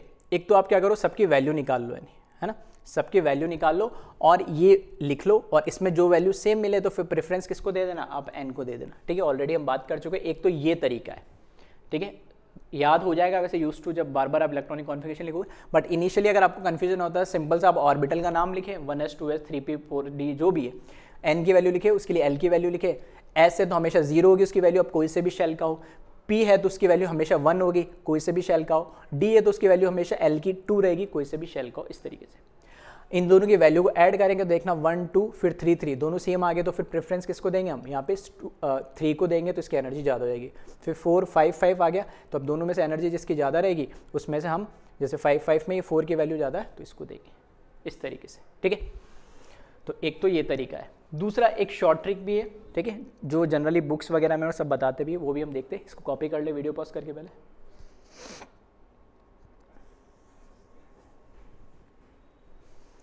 चलिए, तो दूसरा तरीका क्या है, ये है शॉर्ट ट्रिक है, थोड़ा बुक्स वगैरह में आपको देखने को मिलेगा। पहले सबसे ऊपर वाली रो में, है ना, कई लोग ये नीचे से भी स्टार्ट करते हैं, लेकिन थोड़ा लिखने में कन्वीनियंस होता है इसलिए हम ऊपर से लिखते हैं। फर्स्ट शेल में मेरे को पता है एक ही सब शेल होता है s, तो मैंने यहाँ पे लिखा सिर्फ 1s। सेकंड शेल में 2 सब शेल होंगे, तो मैंने यहाँ पे लिखा 2s, थोड़ी स्पेस देके 2p। थर्ड शेल में मैंने क्या है, 3 सब शेल होते हैं, तो 3s 3p 3d। Fourth shell में 4s 4p 4d 4f। Fifth shell में 4s 5d 5f। तो बोले सर जैसे हर शेल में उतने ही सब शेल होंगे जो शेल नंबर होगा, तो बिल्कुल सही है, 5s 5p 5d 5f 5g भी आएगा। ऐसे 6s 6p 6d 6f 6g 6h भी आ सकता है। लेकिन क्या है, इन सभी को हमने क्या करा, रब कर दिया या उनको हटा दिया, डिलीट कर दिया। क्यों? क्योंकि जितने ये ऑर्बिटल्स जितने इसमें लिखे हुए दिख रहे हैं ना, उतने ऑर्बिटल्स में अभी जो हमारे पास करेंटली डिस्कवर एलिमेंट है 118, उन सभी का इलेक्ट्रॉनिक कॉन्फ़िगरेशन लिखने के लिए मोर देन सफिशिएंट है। फ्यूचर में मान लो 200 300 400 एलिमेंट अगर हमें पता लगे तो उसके लिए आगे ऑर्बिटल्स भी लिखे जाएंगे, बुक्स के अंदर उनको मॉडिफाई करना पड़ेगा। ठीक है, जैसे मैं कहता हूँ ना कि काफ़ी सारे होते हैं, लेकिन हमारे काम में जनरली SPDF से ही काम हो जाता है, तो हम उससे आगे बात ही नहीं करते। ठीक है, तो लिखने का तरीका सिंपल है कि S के नीचे S लिखे, P के नीचे P लिखे, D के नीचे D, F के नीचे F। और दूसरी चीज़, जितना शेल नंबर है उतने यहाँ पर क्या लिख दे, सब शेल लिख दे, इसमें आगे भी लिख दे तो कोई दिक्कत नहीं है। अब इलेक्ट्रॉन फिल कैसे करते हैं हम, लोअर एनर्जी में, तो सबसे पहले 1s में करेंगे। अब इसको याद रखने में बार बार n+l आप ऐड करो और उसको सम करो, फिर देखिए इसमें इसके बराबर इसकी कोई वैल्यू नहीं है। अगर आपको कंफ्यूजन हो तो इस तरीके से ड्रॉ करके कर सकते हैं, और इसमें इस तरीके से डायगनली नीचे की तरफ, ठीक है, ऊपर से नीचे की तरफ इलेक्ट्रॉन फिल किया जाता है। 1s में जाएगा, फिर 2s में इलेक्ट्रॉन जाएगा, फिर 2p में, फिर 3s में, फिर 3p 4s, मतलब एक लाइन के एक डायगनल में आपको आते हुए दिखेंगे। ठीक है, अब देखना ध्यान से, आपको नजर आएगा, ये देख रहे हो डायगनली जो ये डार्क ब्लैक कलर का एरो है, ये हमें बता रहा है इलेक्ट्रॉन कैसे हमें फिल करना है। इस तरीके से, ठीक है। तो यहाँ से आप स्टार्ट करेंगे, 1s में जाएगा सबसे पहले इलेक्ट्रॉन, 1s में जाएगा, फिर उसके बाद 2s में जाएगा इलेक्ट्रॉन, फिर 2p में जाएगा, फिर 3s में जाएगा, फिर 3p 4s में, फिर 3d 4p 5s। ये जो हम बना रहे ना एरो, इसको आप कंपेयर कर लेना पीछे जो आपने ऑर्डर लिखा था भी इतना लंबा सारा, वो सेम मिलेगा आपको। तो दोनों तरीके से आप कैसे भी याद रख सकते हैं, ठीक है। तो चाहे तो आप इसको भी वीडियो पॉज करके कॉपी कर लें, ठीक है। तो ये थोड़ा शॉर्ट ट्रिक टाइप है, अगर किसी को याद रखने में दिक्कत होती है तो इस ऑर्डर में भी आप उनको अरेंज कर सकते हैं।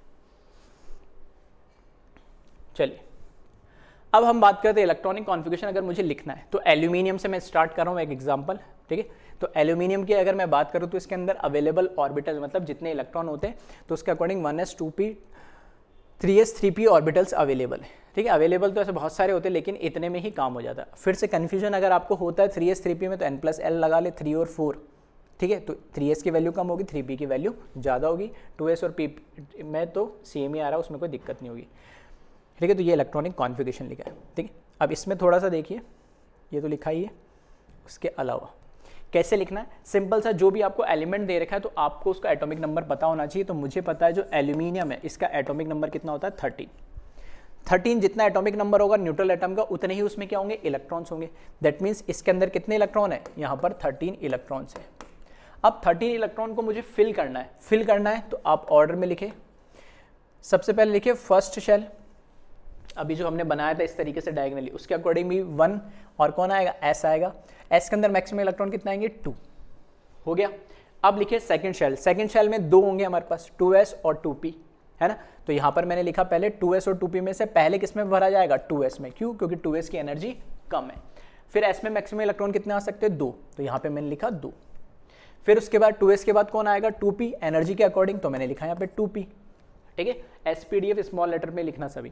P के अंदर मैक्सिमम इलेक्ट्रॉन कितना आ सकते हैं, 6। काउंट कर ले, इलेक्ट्रॉन मुझे 13 भरने, कितने हो गए, 2 4 और 6, 10 इलेक्ट्रॉन हो गए। अब 3 इलेक्ट्रॉन और भरने।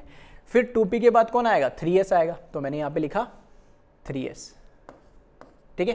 3s में इलेक्ट्रॉन कितना आ सकते हैं, मैक्सिमम 2, तो कितने हो गए 12। फिर लास्ट इलेक्ट्रॉन एक बचा, वो किस में जाएगा, 3p में जाएगा, ठीक है। तो यहाँ लिख देता हूँ मैं 3p, उसमें एक इलेक्ट्रॉन जाएगा 3p1।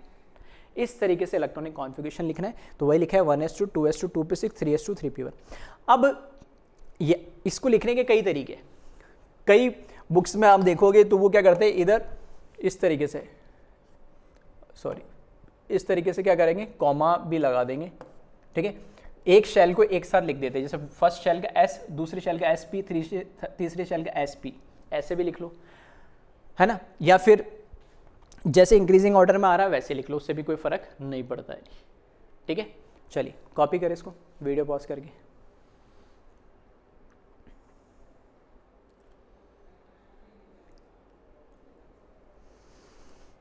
चलिए अब इसमें हम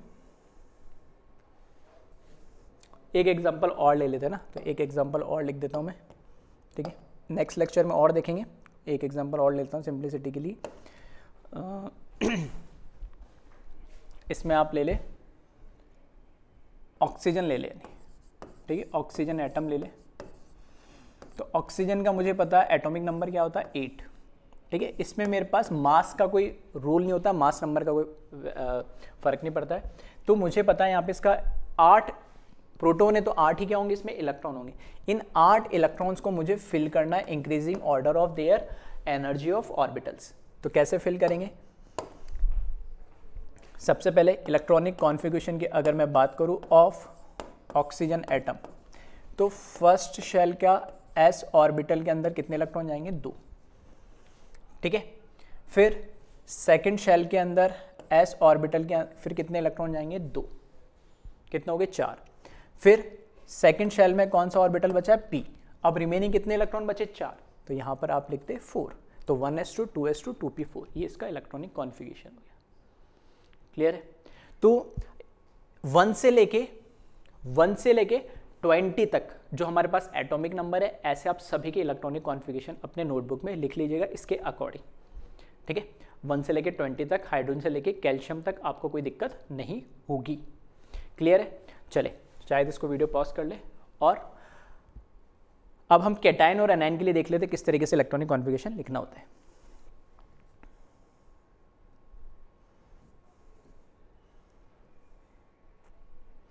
ठीक है। तो सबसे पहले यहाँ पे लिखा है इलेक्ट्रॉनिक कॉन्फ़िगरेशन ऑफ एनाइन। किसी भी नेगेटिवली चार्ज एटम के लिए कैसे इलेक्ट्रॉनिक कॉन्फ़िगरेशन लिखा जाता है तो उसकी हम बात कर लेते हैं। ठीक है, तो यहाँ वैसे लिख रखा है, फिर भी इसको मैं ठीक है अलग से एक्सप्लेन कर देता हूँ। देखिए मेरे पास है यहाँ पे, मेरे को ऑक्साइड O-2 को एक्सप्लेन करना है। तो अभी ऑक्सीजन का तो हमने देखा ही था, तो O-2 कैसे बना होगा, ऑक्सीजन एटम होगा। ठीक है, कोई भी कैटायन और एनायन कोई ऐसा थोड़ी डायरेक्ट थोड़ी बनता है भाई, न्यूट्रल एटम होगा। अब या तो उसमें से इलेक्ट्रॉन निकल गया होगा तो वो कैटायन बन जाएगा, या उसमें इलेक्ट्रॉन ऐड हो गया होगा तो एनायन बन जाएगा। तो हमेशा आपको न्यूट्रल एटम के बारे में पहले पता होना चाहिए। अब यहाँ पे एनायन है तो इसने एक इलेक्ट्रॉन गेन करा, तो ये क्या बना लिया इसने O-, एक चार्ज आया इसमें। फिर इसने क्या करा, एक और इलेक्ट्रॉन गेन करा, तो इसके ऊपर चार्ज क्या आ गया O-2 या 2- या -2 कैसे भी लिख लिया। इसका इलेक्ट्रॉनिक कॉन्फ़िगरेशन लिखना है। अब इलेक्ट्रॉनिक कॉन्फ़िगरेशन नाम से मुझे पता लगा, इलेक्ट्रॉनिक मतलब इलेक्ट्रॉन्स को फिल किया जाता है। तो प्रोटॉन और न्यूट्रॉन तो जो होते हैं ना वो तो न्यूक्लियस के अंदर होते हैं, उसका तो कोई लेना देना ही नहीं इलेक्ट्रॉन के आने जाने से। लेकिन उसके अंदर कोई इलेक्ट्रॉन आया है एटम के अंदर या गया है तो इलेक्ट्रॉन कम ज़्यादा होते हैं या नहीं, तो उससे फर्क पड़ जाएगा। पहले इसके अंदर इलेक्ट्रॉन कितने थे, ऑक्सीजन एटम में 8, एक इलेक्ट्रॉन और लिया तो कितने हो गए 9, एक और लिया तो कितने हो गए 10। तो O-2 के अंदर मैं बात करूं तो टोटल अब कितने इलेक्ट्रॉन हो गए, 10 इलेक्ट्रॉन हो गए। ये 10 इलेक्ट्रॉन मुझे क्या करना है, फिल करने हैं। 10 इलेक्ट्रॉन मुझे फिल करने हैं, तो इसका इलेक्ट्रॉनिक कॉन्फ़िगरेशन जो होगा वो देखना 1s2, पहले के अंदर 2 इलेक्ट्रॉन आएंगे, देन 2s2 कितने हो गए 4 इलेक्ट्रॉन, देन 2p। जब ऑक्सीजन एटम था तो 4 आ रहा था, क्यों, क्योंकि 8 ही इलेक्ट्रॉन थे, लेकिन अब 2 माइनस आने से 2 इलेक्ट्रॉन और ऐड हो गए, तो कितने इलेक्ट्रॉन हो गए अब यहाँ पर 10, तो बचे कितने 6, और p में मैक्सिमम इलेक्ट्रॉन कितना आ सकते हैं 6, तो यहाँ पे 1s2 2s2 2p6। अब इसमें भी लिखने का एक तरीका आप देखोगे, यहाँ पे जो लिख रखा है इसका क्या मतलब है।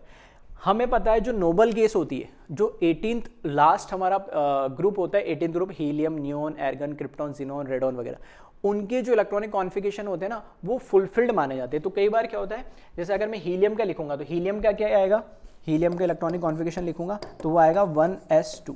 तो बार बार 1s2 ना लिखना पड़े तो हीलियम का फिक्स है 1s2 आएगा। इसी तरीके से जब आप नियोन का लिखेंगे तो वो आएगा, देखना 1s2 2s2 और 2p6 आएगा, 10 इलेक्ट्रॉन होंगे।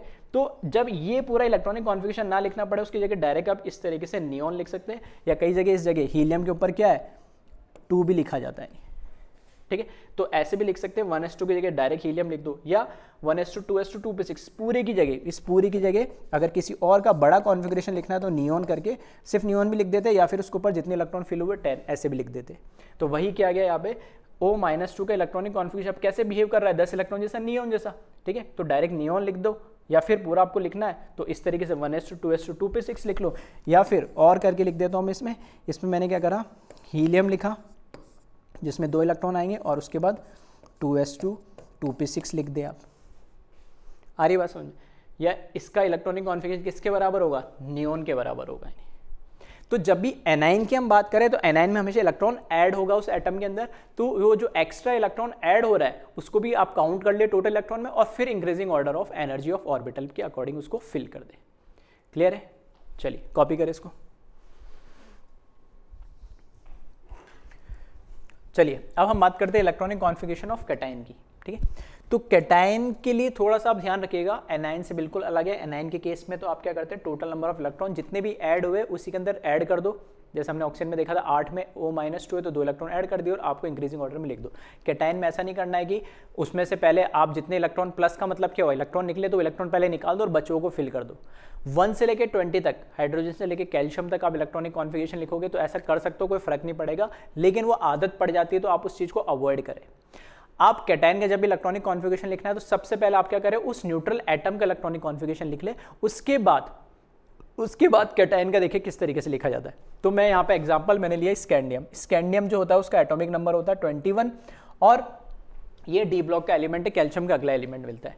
तो मैं यहाँ पर लिख रहा हूँ किसका, स्कैंडियम का इलेक्ट्रॉनिक कॉन्फ़िगरेशन लिख रहा हूँ, मुझे 21 इलेक्ट्रॉन फिल करने। तो 21 इलेक्ट्रॉन कैसे फिल करेंगे, 1s2 2s2 2p6 कितना हो गया 10 इलेक्ट्रॉन, देन 3s2 3p6 कितने इलेक्ट्रॉन हो गए 18। देखिए अब ये हो रहा है सर आप 1s 2s 3s 3p ऐसे कैसे लिख रहे हो जल्दी जल्दी, तो ये अगर अभी हम तो पढ़ा रहे इतने साल से तो हमें तो याद हो गया काफ़ी सारे, लेकिन अगर आपको कन्फ्यूजन लगता है तो n+l के अकॉर्डिंग आप उस रूल को फॉलो करें, धीरे धीरे आपको भी याद हो जाएगा। ठीक है, तो यहाँ तक 2 4 6 और 10 18 इलेक्ट्रॉन भर दिए, 3 इलेक्ट्रॉन और बढ़ने।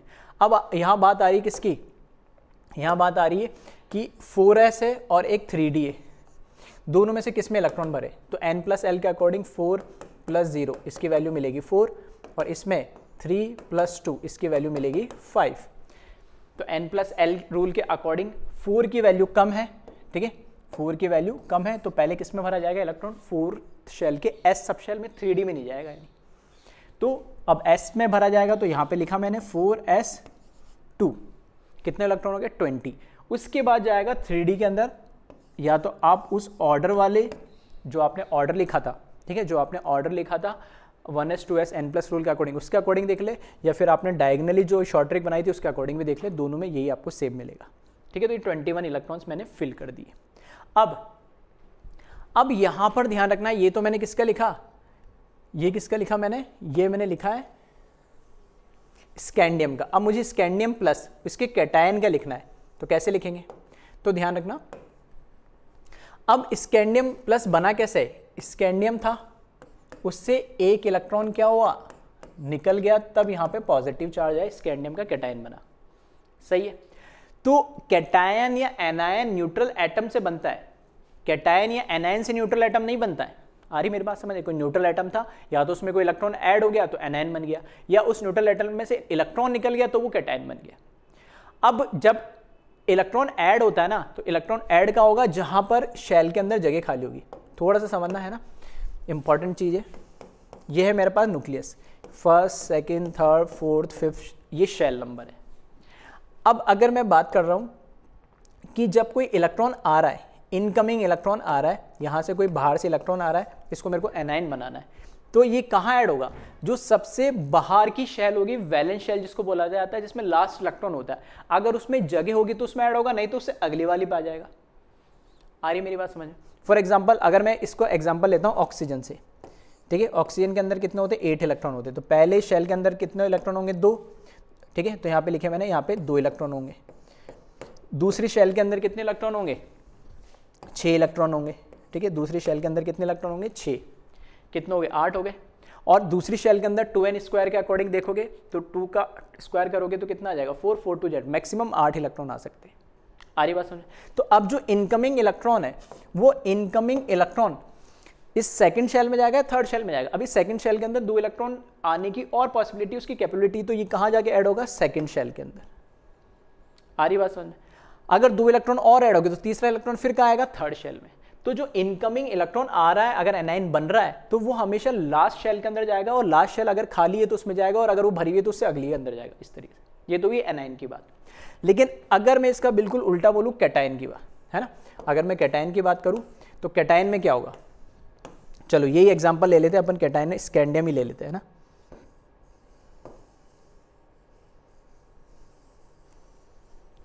ठीक है, स्कैंडियम ले लिया मैंने यहाँ पे,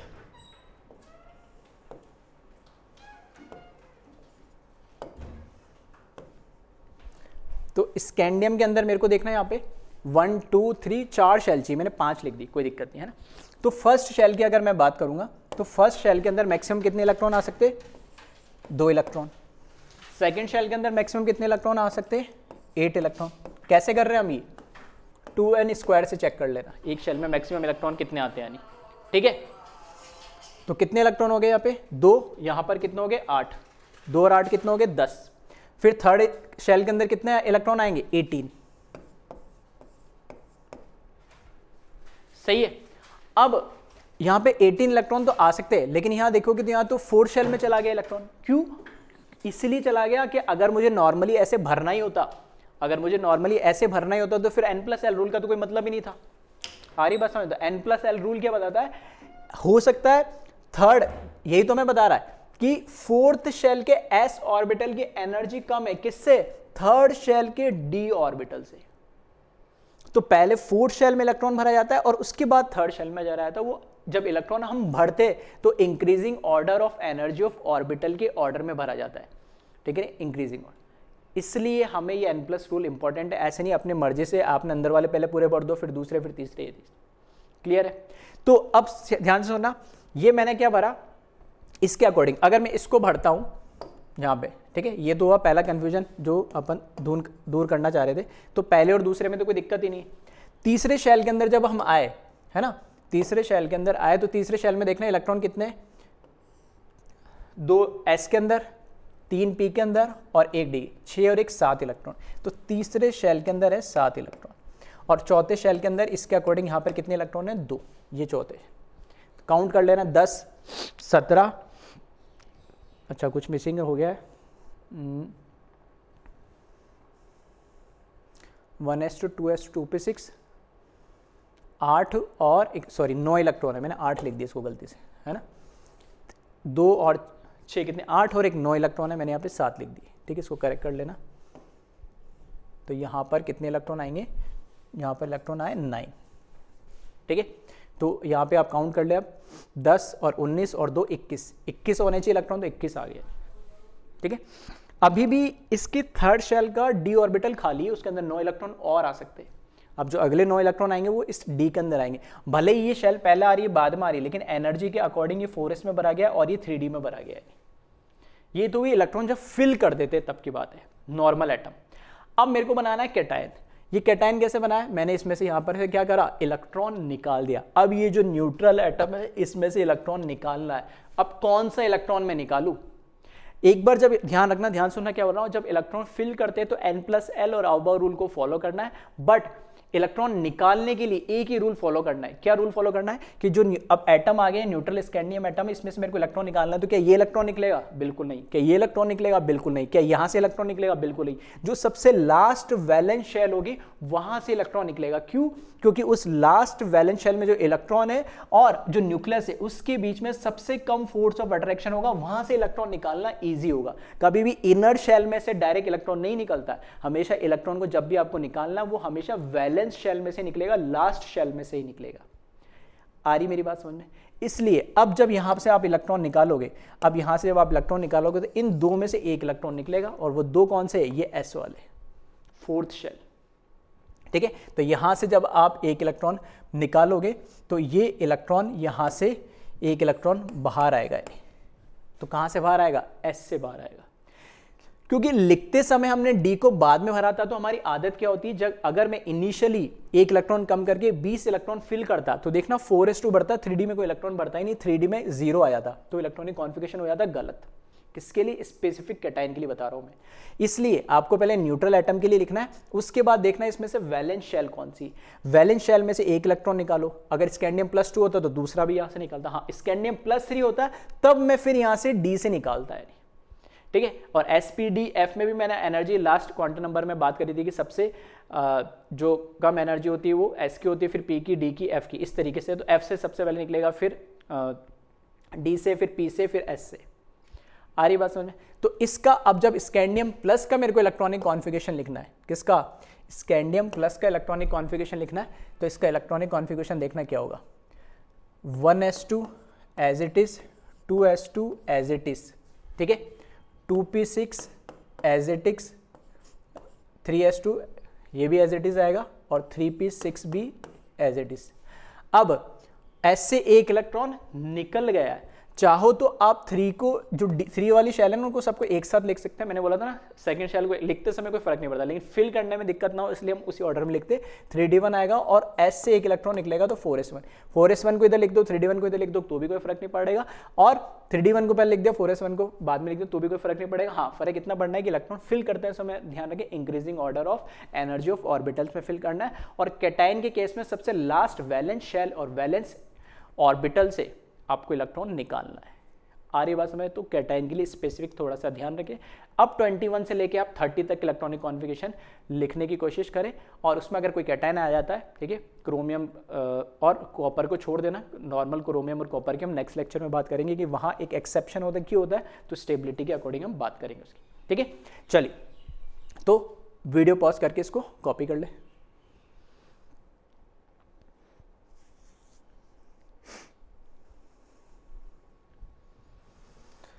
ठीक है, तो इस तरीके से आज के लेक्चर में हमने ओवरऑल इलेक्ट्रॉनिक कॉन्फ़िगरेशन लिखने के लिए जो 4 रूल्स होते हैं, ठीक है, पॉलिश, हुंड्स, N+L और आओबाओ, उनकी बात करिए और सभी को डिटेल में हमने डिस्कस करा है कि उस पर कैसे कैसे क्वेश्चंस बन सकते हैं, किसकी क्या लिमिटेशन है, लिमिटेशन मतलब किसकी वजह से कौन से रूल को वो वायलेट नहीं कर सकते। और फिर सबसे इंपॉर्टेंट कि इलेक्ट्रॉनिक कॉन्फ़िगरेशन न्यूट्रल एटम के अलावा जब कैटायन का और एनायन का लिखना हो तो एनायन में कोई दिक्कत नहीं है, नॉर्मली आप एक्स्ट्रा इलेक्ट्रॉन ऐड करके लिख सकते हैं, लेकिन कैटायन का कभी भी डायरेक्ट ना लिखें, ठीक है। आदत डालें, पहले न्यूट्रल का लिखें, फिर उसके लास्ट वैलेंस शेल या वैलेंस ऑर्बिटल में से इलेक्ट्रॉन को निकालें, ठीक है। चलिए, ओके, थैंक यू क्लास।